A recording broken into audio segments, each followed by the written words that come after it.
ஒரு 400 பேர் வந்து பார்த்தீங்கன்னா, ஹாஸ்பிட்டல்ல சீரியஸா அட்மிட் ஆயிருக்கிறாங்க. இது எதனால வந்து பார்த்தீங்கன்னா, ஒரு எலி வந்து பார்த்தீங்கன்னா, ஒரு சாப்பாட்ல விழுந்ததுனால இந்த இஷ்யூ ஆயிருக்குதுங்க.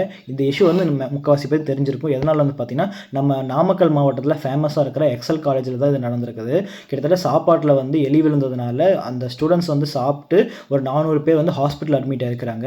என்னோட அக்கா பையன் அங்க வந்து படிக்கிறான். ஓகேங்களா? அவன் சொன்னது வந்து பார்த்தீங்கன்னா, 4 ஸ்டூடண்ட்ஸ் வந்து இறந்துட்டாங்க. சீரியஸ்லி 4 ஸ்டூடண்ட்ஸ் இறந்துட்டாங்க. அதுக்கப்புறம் வந்து பார்த்தீங்கன்னா 50 to 60 ஸ்டூடெண்ட்ஸ் வந்து ரொம்பவே ஒரு சீரியஸான கண்டிஷனில் வந்து ஹாஸ்பிட்டல் அட்மிட் பண்ணியிருக்கிறாங்க. அண்ட் 400 ஸ்டூடெண்ட்ஸ் வந்து பார்த்தீங்கன்னா அவங்களுக்கு உடம்பு சரியில்லாமல் வாந்தி மயக்கம் அதனால வந்து பார்த்தீங்கன்னா ஹாஸ்பிட்டலில் வந்து அட்மிட் பண்ணியிருக்கிறாங்க. இது வரைக்கும் கவர்மெண்ட் வந்து எந்த ஒரு ஆக்ஷனுமே எடுக்கல. என்ன ஆக்ஷன் எடுத்தாங்க? கிச்சனை போய் பார்த்தாங்க, பார்த்துட்டு இது சரி பண்ணும் அது சரி பண்ணுன்னு சொல்லிட்டு வந்தாங்களே தவிர மேனேஜ்மெண்ட் மேலே எந்த ஆக்ஷன் எடுக்கல. அண்ட் மேனேஜ்மெண்ட் வந்து ஸ்டூடெண்ட்ஸ்க்கு என்ன பண்ணுச்சு ஏது பண்ணுச்சு நமக்கு வந்து ஒன்றுமே தெரில. ஹாஸ்பிட்டல் செலவாச்சு ஏற்றுக்கிட்டாங்களா ஒன்றுமே நமக்கு வந்து இன்னும் தெரியல. இந்த நியூஸ் வந்து அப்படியே வந்து பார்த்தீங்கன்னா நியூஸ் சேனல்ஸ் வந்து மறைச்சிட்டாங்க. எதனாலன்னு எனக்கும் சுத்தமாக புரியல.